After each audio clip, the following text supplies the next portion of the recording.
big news over the last couple months is that you actually, which is a very rare thing, you actually basically walked away, quit the WWE. Yeah. And just quit my dream job, basically. Yeah.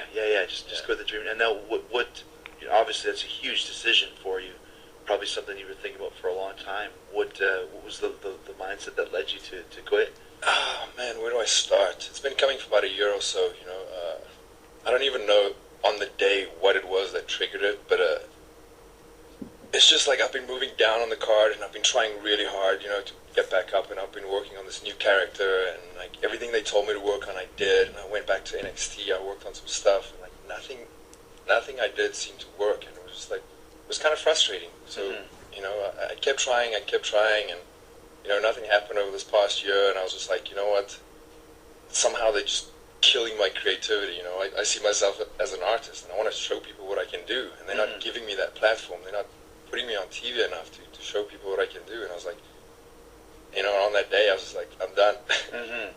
You mentioned that kind of something that started was you went to the Arnold Classic.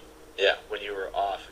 Tell us about the story you were going to tell me before. So that was about a year ago, about this time, because that's coming up. Yeah, that's where it started, because I was fully booked on everything. Even though if you're not on TV, I was still on everything, so I was making good money, decent money. And all of a sudden, that stage of my life, like, if you weren't booked for TVs or live events, you would just sit home. So I was sitting home for like 3 months, and I was like calling Michael Hayes, and I was like, hey, what do I need to do to get back on? He goes, you need to get back on TV. I'm like, yeah, but that's your job. He goes, send me some storylines or ideas and stuff. And I did. I kept sending every week, every day. And I was just sitting at home. I was frustrated. And the Arnold came around, and I was like, oh, it's my birthday weekend. I'm going to treat myself. Let me go check that out. I was always into fitness. I was a personal trainer for years. And I went there, and so funny, I ran into Hunter, who I know is not a big fan of my work, but I was like, hey man, I want to win you over one day. I'm gonna make you a fan of me. And he's like, cool man, I like that. I like people that work hard and people that prove me wrong. And then I started working hard. I went to like NXT. No one told me to do this. I went there and I worked on this character, this Daredevil character, which I filmed my own vignettes for. I did promo classes every day.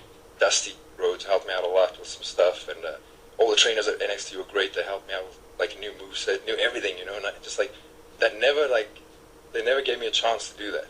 What you said a couple things. First of all, we have a tradition on this show because so many guys have been through with Dusty. Right.